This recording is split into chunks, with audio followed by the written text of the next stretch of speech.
Hello everyone, welcome to my channel economics and statistic. So कल के video में हमने सप्लाई चैप्टर शुरू किया था विच इज़ चैप्टर नंबर 9 और आज हम उसी को कंटिन्यू करेंगे। तो आज हम पिछले उसमें हमने पढ़ा था डिटर्मिनेंट्स इन इंडिविजुअल्स। जब हम इंडिविजुअल सप्लाई के बारे में बात कर रहे थे तो उसके डिटर्मिनेंट्स क्या होते हैं। अब हम बात करेंगे कि जब मार्केट सप्लाई के बारे में बात करें तो डिटर्मिनेंट्स क्या होंगे। नॉर्मली तो सेम ही होते हैं, डिटर्मिनेंट जो इंडिविजुअल में है वही सेम मार्केट में भी होते हैं, बट कुछ एडिशनल और क्या आ जाते हैं कि नंबर ऑफ़ फर्म्स कितनी है मार्केट में। मान लो एक बिस्किट जो है 2-3 कंपनी ही बेच रही है तो सप्लाई वगैरह जो है ज़्यादा होएगी, और अगर बहुत सारी कंपनियाँ बेच रही है तो थोड़ा सा इन्फ्लुएंस हो सकता है उससे। फ्यूचर एक्सपेक्टेशन, प्राइस अगर बढ़ने वाला है तो जो करंट सप्लाई है वो कम हो जाएगी, और राइज द प्राइस, अगर फ्यूचर में हाई प्राइसेस होने वाले हैं तो वो सप्लाई ताकि बढ़ा दे, मतलब कि जैसे उसे पता चल गया है कि प्राइस बढ़ने वाला है आगे फ्यूचर में तो अभी कम कर देगा, बाद में सप्लाई ज़्यादा करेगा ताकि उसे प्रॉफिट ज़्यादा मिले। ट्रांसपोर्टेशन कैसा है, कम्युनिकेशन फैसिलिटीज़ कैसी है, इस पे भी डिपेंड करता है कि हमारी मार्केट कैसे चल रही है। अगर ट्रांसपोर्टेशन फैसिलिटीज़ ज़्यादा अच्छे से अवेलेबल होएगी तो और भी ज़्यादा सप्लाई हो पाएगी। तो ये एडिशनल पॉइंटर्स है जो इंडिविजुअल में नहीं आते, बाकी जो डिटर्मिनेंट्स इंडिविजुअल के थे वो सेम सारे हमारे इधर एप्लीकेबल होंगे, राइट। बस ये 3 थे जो एक्स्ट्रा थे। आगे हम बात करते हैं सप्लाई फंक्शन के बारे में कि सप्लाई फंक्शन होता क्या है। जैसे कि डिमांड का एक फंक्शन होता है विद रिस्पेक्ट टू प्राइस, ऐसे ही सप्लाई का फंक्शन होता है जो कितनी हमने क्वांटिटी सप्लाई करी और जो प्राइस है, ठीक है, price quantity supplied for a particular commodity and factor, और जो फैक्टर इन्फ्लुएंसिंग यानी प्राइस को ही हम जनरली लेते हैं तो वो हमारा सप्लाई आता है। इंडिविजुअल में हमारा सब फैक्टर्स जो हम इंडिविजुअल के ले रहे थे SX PO, ये हमारे क्या है, सप्लाई जो हम कर रहे हैं कमोडिटी एक्स की प्राइस ऑफ गुड की वजह से जो इफ़ेक्ट पड़ रहा है, मतलब इसमें हम सारे ही ले रहे हैं, not only price, other than price भी हम सारी चीज़ें जो इफ़ेक्ट कर रही है सप्लाई को वो सब आ जाती है, ठीक है। फंक्शनल, ये F क्या दिखाता है, फंक्शनल रिलेशनशिप है, फंक्शनल रिलेशनशिप है इनके बीच में, तभी मतलब ये सब जो है सप्लाई को अफेक्ट करते हैं। मार्केट में जो फंक्शनल रिलेशन है कि मार्केट में हम कितना कमोडिटी सप्लाई कर रहे हैं टू कि उसको क्या क्या अफेक्ट कर रही है, मतलब कि जो ये फैक्टर्स हमने डिटर्मिनेंट्स पढ़े हैं, डिटर्मिनेंट्स जो है फंक्शन में डाल देंगे तो वो उसके फंक्शनल रिलेशन बन जाएगा, ठीक है। उसी को उन्होंने लिखा है जैसे कि SX equals to functional function of this, तो इसमें सारी वो चीज़ें आ जाएगी जिसकी वजह से सप्लाई पे इफ़ेक्ट पड़ता है। फिर आता है हमारा सप्लाई स्केड्यूल। ये क्या होता है, टेबुलर रिप्रेजेंटेशन। स्केड्यूल का मतलब क्या होता है कि किसी भी चीज़ के टेबुलर रिप्रेजेंटेशन हम कर रहे हैं, टेबुलर रिप्रेजेंटेशन कर रहे हैं क्वांटिटी की अलग अलग प्राइस पे, कि मान लो 1 रुपये पे 10 सप्लाई थी, 2 रुपये पे 20 हो गई, तो ये जो है बढ़ती जा रही है और प्राइस भी बढ़ता जा रहा है, ठीक है। जैसे कि डिमांड शेड्यूल होता था, डिमांड शेड्यूल होता था कि प्राइस बढ़ रहा है, डिमांड कम हो रही है, सप्लाई में दोनों का डायरेक्ट रिलेशनशिप होता है, इसलिए प्राइस बढ़ेगा तो सप्लाई भी बढ़ जाएगी। ये भी 2 तरीके के होते हैं, इंडिविजुअल और मार्केट, ठीक है। इंडिविजुअल सप्लाई शेड्यूल की अगर हम बात करें तो इसमें सिर्फ एक ही हम फॉर्म की देख रहे हैं कि इंडिविजुअल के बारे में बात कर रहे हैं या एक कमोडिटी के बारे में बात कर रहे हैं अलग अलग प्राइस पे। जैसे कि हम देख सकते हैं इसमें प्राइस बढ़ रहा है 1 2 3 4 5 और सप्लाई भी बढ़ रही है, क्योंकि हमें पता है इन दोनों के बीच में क्या है, डायरेक्ट रिलेशनशिप होता है। Similar with market supply, market supply में क्या होगा, बस जैसे कि इसमें एक गुड लिया है, quantity supplied of good x, ठीक है, एक ही के लिए हमने, इसमें मल्टीपल आ जाएगी। इंडिविजुअल सप्लाई जैसे कि ये जो 2 फर्म्स है जो बना रही है टोटल, वो मार्केट सप्लाई आ जाएगा, ठीक है, वो क्या आ जाएगा हमारा, मार्केट सप्लाई। अब जैसे मान लो A और B दोनों बिस्किट बना रहे हैं तो मैं अलग इंडिविजुअल में दोनों के अलग अलग निकाल सकती हूँ कि ए के क्या सप्लाई कर रहा है, बी क्या सप्लाई कर रहा है, और मार्केट के भी देख सकती हूँ कि दोनों को मिला के इन टोटल बिस्किट कितनी सप्लाई हो रहे हैं मार्केट में। ठीक है, तो इस तरीके से हम इंडिविजुअल और मार्केट स्केड्यूल को बना सकते हैं और देख सकते हैं कि क्या चेंजेस आते हैं। मेनली तो यही है कि डायरेक्ट रिलेशन होने की वजह से दोनों इंक्रीज़ होंगे या फिर डिक्रीज़ होंगे। इसमें भी लिखे मार्केट स्केड्यूल जो है वो भी डायरेक्ट रिलेशनशिप ही दिखाता है, क्योंकि बट ऑब्वियस सी बात है, अगर इंडिविजुअल सप्लाई बढ़ेगी तो मार्केट की भी बढ़ी जाएगी। ठीक है, अब सप्लाई और सब क्वांटिटी सप्लाइड में क्या फ़र्क होता है। सप्लाई और क्वांटिटी सप्लाई, अगर सप्लाई उसके प्राइस की वजह से चेंज हो रही है तो सप्लाई में चेंज बोलेंगे हम। क्वांटिटी सप्लाई में जब चेंज बोलेंगे कि क्वांटिटी सप्लाई रेफर टू मतलब कि कोई भी स्पेसिफिक क्वांटिटी उस शेड्यूल में जो प्राइस के अगेंस्ट लिखी हुई है, जैसे कि 5 यूनिट्स 1 रुपये पे मैं बेच रही हूँ, तो ये क्वांटिटी सप्लाइड है। ठीक है, और जैसे ऊपर वाले में था कि मैं 5 यूनिट्स 1 रुपये में बेच रही हूँ एंड सप्लाई जो 10 यूनिट्स 2 रुपये में बेच रही हूँ, ये सब जो है सप्लाई के बिहेवियर है। मतलब पॉसिबल प्राइसेस पे जो मैं चेंजेस देख सकती हूँ वो सप्लाई है, और क्वांटिटी सप्लाइड पर्टिकुलर आ जाती है। अच्छा, इसमें जो है पर्टिकुलर आ जाती है, पिछले उसमें भी हमने डिस्कस किया था चेंज इन क्वांटिटी और चेंज इन सप्लाई का, वो मैंने गलती से उसी को इंटरप्रेट कर लिया। इसमें दोनों चीज़ अलग है। सप्लाई का मतलब है ओवरऑल जो हम स्केड्यूल बना रहे हैं, ठीक है, कि अलग अलग प्राइस पे कितनी कितनी यूनिट हम बेच रहे हैं, वो हमारा सप्लाई है। क्वांटिटी सप्लाइड क्या कि 1 रुपये में कितना बेच रही हूँ या 2 रुपये में मैं कितना बेच रही हूँ, वो एक पर्टिकुलर जो क्वांटिटी बता दे वो क्वांटिटी सप्लाई है। ठीक है, सप्लाई में पूरा ही आ जाता है टेबल कि हम इतना इतना बेच रहे हैं, वो हमारा सप्लाई आ जाता है। बिहेवियर है कि मान लो कि ट्वाइस अगर प्राइस हो रहा है तो सप्लाई भी ट्वाइस हो रही है, या 2/3 इंक्रीज़ हो रही है, इस तरीके से वो चेंज हो रही है। राइट, फिर हमारा आता है सप्लाई कर्व। सप्लाई कर्व क्या है, अब ग्राफिकल रिप्रेजेंटेशन। अब हमने स्केड्यूल बना लिया था तो हम ग्राफिकली बताएंगे उस स्केड्यूल को। ठीक है, इसमें बहुत सारे जो पॉइंट्स हैं, बहुत सारे पॉइंट्स बने होते हैं जिसमें हमें पता चलता है कि इस प्राइस पे कितनी क्वांटिटी रही। ठीक है, क्योंकि डायरेक्ट रिलेशन है, हम डायरेक्ट रिलेशन लेते हैं, हम मानते हैं कि बाकी सारे फैक्टर्स कांस्टेंट है, इसलिए हम डायरेक्ट रिलेशन मान के चलते हैं। प्लॉट कर सकते हैं हम इस शेड्यूल को, और ये भी 2 तरीके के होते हैं, इंडिविजुअल और मार्केट। इंडिविजुअल का हम जैसे कि ऊपर शेड्यूल बनाया वही ले, अगर 5, 10, 15, 20 और प्राइस 1, 2, 3, 4, तो हमारा क्या होएगा, एक स्ट्रेट लाइन बनेगी अपवर्ड स्लोपिंग। ठीक है, एकदम स्ट्रेट बनेगा और अपवर्ड स्लोपिंग बनेगा, क्योंकि बढ़ रहा है, पॉजिटिव रिलेशन होने की वजह से इंक्रीज़ हो रहा है हमारा प्राइस। हम देख सकते हैं प्राइस जो है वो इंक्रीज़ होता जा रहा है। ठीक है, तो इस तरीके से हम बनाते हैं इंडिविजुअल सप्लाई कर।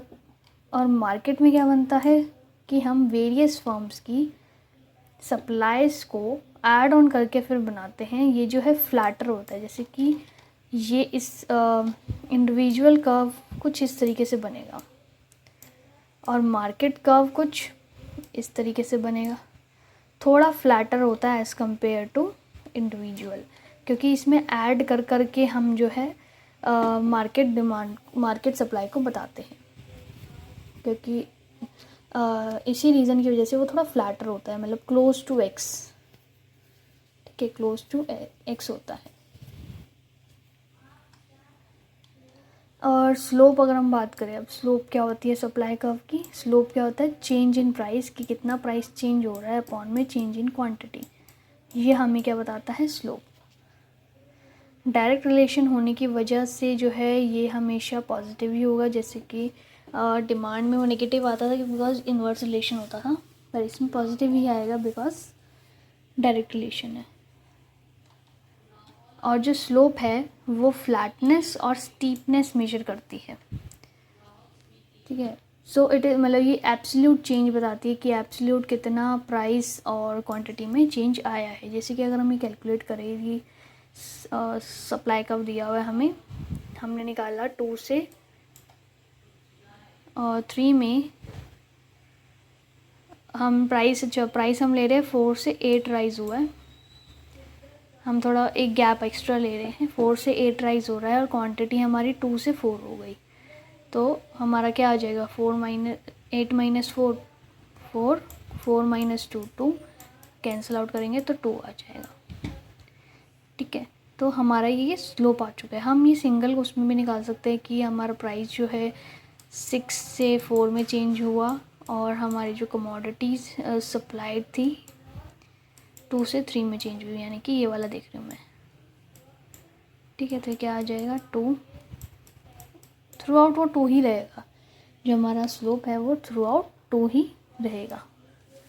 ठीक है, तो इस तरीके से हम स्लोप निकाल सकते हैं। फिर आता है हमारा law of supply. Law of supply क्या कहता है?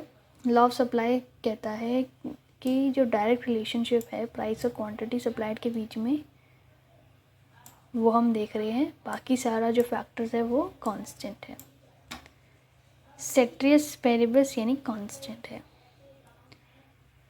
हम डायरेक्ट रिलेशनशिप मेजर कर रहे हैं, बता रहे हैं प्राइस और क्वांटिटी के बीच में, और बाकी सब कांस्टेंट रख रहे हैं। ठीक है, तो इसीलिए ये मतलब कांस्टेंट इसलिए रख रहे हैं क्योंकि तभी हम मेजर कर पाएंगे। अगर कांस्टेंट नहीं रखेंगे तो हम मेजर करने में थोड़ी परेशानी आ सकती है, क्योंकि बहुत सारे फैक्टर्स है जो इन्फ्लुएंस करते हैं, तो हम उसे स्टडी करने में थोड़ा वो कॉम्प्लेक्स हो जाता है। इसलिए अभी फ़िलहाल के लिए हम उसे कांस्टेंट मान के चल रहे हैं। फिर हमारे आते हैं अजम्पशंस। अजम्पशंस क्या होते हैं लॉ ऑफ सप्लाई में? प्राइस जो है बाकी सारे गुड्स को, मतलब जो भी हमने यहाँ कांस्टेंट लिया वो अजम्पशन है कि प्राइस किसी और का प्राइस जो ऑल्टरनेटिव है किसी और गुड का जो है वो कांस्टेंट है। कोई भी टेक्नोलॉजी नहीं आई है, चेंज नहीं हुआ है कुछ भी। प्राइस जो है फैक्टर्स ऑफ प्रोडक्शन का, मतलब जो आउटपुट्स वगैरह में डाल रही हूँ, इनपुट्स में डाल रही हूँ, वो सेम है। टैक्सेशन पॉलिसी सेम है, गोल भी जो है प्रोड्यूसर का वो सेम है। तो इसीलिए हम ये, जैसे जो हम चीज़ कांस्टेंट मान रहे हैं, जैसे कि determinants other than price constant मान रहे हैं, तो वही हमारी अजम्पशंस आ जाएंगी, क्योंकि हम उन्हीं तो अज्यूम कर रहे हैं वो कांस्टेंट है। इसकी जैसे कि हमने स्केड्यूल बनाया, जैसे पीछे बनाया था वैसे ही सेम ही बनाया है इन्होंने स्केड्यूल। इंडिविजुअल डिमांड का स्केड्यूल है ये। ठीक है, ये अपवर्ड है और लेफ़्ट से राइट मूव कर रहे हैं, यहाँ से यहाँ मूव कर रहा है तो लेफ़्ट से राइट मूव कर रहा है, जिससे हमें डायरेक्ट रिलेशनशिप पता चल रहा है। अब इम्पॉर्टेंट पॉइंट क्या है इसके लॉ ऑफ सप्लाई के? ये एक पॉजिटिव रिलेशन दिखाता है प्राइस और क्वांटिटी के बीच में। क्वालिटेटिव स्टेटमेंट, ये क्वालिटेटिव स्टेटमेंट है क्योंकि एक डायरेक्शन दे रहा है कि किस डायरेक्शन में चेंज हो रहा है, ये किस डायरेक्शन में हमारी जो सप्लाई है वो चेंज हो रही है। मैग्नीट्यूड नहीं बता रहा कितने से, पर ये डायरेक्शन बता रहा है हमें कि चेंज जो है ये पॉजिटिव में हो रही है। कोई प्रोपोर्शनेट रिलेशनशिप वगैरह नहीं इस्टेब्लिश करता ही कि इतने प्रोपोर्शन में रहेगा, ऐसा कुछ नहीं बताता ये कि प्राइस और चेंज इन क्वांटिटी के अंदर इतना प्रोपोर्शन है, हाफ है, 2/3 है, ऐसा नहीं बताता। ये वन साइडेड है, क्योंकि ये क्या बताता है प्राइस का क्या इफ़ेक्ट पड़ा सप्लाई पे, एंड नॉट मतलब सप्लाई का प्राइस पे क्या इफ़ेक्ट पड़ रहा है वो नहीं बता रहा है। ये सिर्फ ये बता रहा है कि प्राइस का सप्लाई पे क्या इफ़ेक्ट पड़ रहा है। ठीक है, तो ये बहुत ज़्यादा इम्पॉर्टेंट चीज़ है कि ये वन साइडेड है। ये प्राइस का सप्लाई पे इफ़ेक्ट बताता है, पर सप्लाई का प्राइस पे इफ़ेक्ट नहीं बताता। अब ये रीज़न क्यों है लॉ ऑफ सप्लाई के कि जो सप्लाई है कमोडिटी की एक्सपैंड क्यों हो रही है प्राइस के बढ़ने से? प्रॉफिट मोटिव, प्राइस बढ़ रहा है तो उन्हें लग रहा है कि भैया ठीक है हम जितना बेचेंगे हमें इतना प्रॉफिट मिलेगा, तो प्रॉफिट की वजह से वो और बेचना शुरू कर देते हैं। Change in number of forms, जैसे कि प्राइस बढ़ते जाते हैं तो जो एग्जिस्टिंग कुछ फॉर्म्स होती है, नई नई जो producer to enter into the market में एंटर होते हैं उस कमोडिटी को लेकर, ताकि उन्हें प्रॉफिट अच्छा मिले। जैसे जैसे फॉर्म बढ़ती जाती है तो मार्केट सप्लाई भी बढ़ती जाती है, पर जो प्राइस है वो गिरने भी लग जाता है, क्योंकि जो फर्म्स वगैरह है, कुछ फर्म इतना वो एक्सपेक्ट नहीं कर रहे होते हैं कि वो प्रॉफिट वगैरह उस लो प्राइस पे ऑन कर पाएंगे, इसलिए या तो वो प्रोडक्शन कम कर देते हैं या फिर बंद कर देते हैं, तो जिसकी वजह से जो है सप्लाई उस कमोडिटी की मार्केट में डिक्रीज़ हो जाती है। तो नंबर ऑफ़ फर्म्स पर डिपेंड करता है, अगर प्राइस राइज हो रहा है तो फर्म्स एंटर करेगी, प्राइस कम है तो फर्म छोड़ देगी या फिर कम कर देगी। चेंज इन स्टॉक, जो प्राइस ऑफ गुड है वो इंक्रीज़ हो जाता है अगर, तो जो सेलर है वो सप्लाई भी ज़्यादा करना चाहता है, तो उसके बाद जो स्टॉक होता है, उसके बाद जो इकट्ठा किया होता है उसने, वो उसे बेचना शुरू करता है। पर अगर लो प्राइस है तो वो अपने स्टॉक को वहीं, बल्कि स्टॉक इकट्ठा होता जाएगा, वो बेचेगा ही नहीं, उसके पास स्टॉक इतना ज़्यादा इकट्ठा हो जाएगा, क्योंकि वो ये एक्सपेक्ट करे कि शायद फ्यूचर में प्राइस बढ़ जाए, तो जब प्राइस बढ़ेगा तब मैं बेच दूँगा। ठीक है, तो इसमें जो है रीज़न कि क्यों प्राइस के बढ़ने से सप्लाई बढ़ती है, वो 3 रीज़न है: profit motive, change in firms, और change in number of firms and change in stock. अब एक्सपेक्टेशन क्या है, एक्सेप्शन क्या है, कुछ एक्सेप्शंस भी हैं।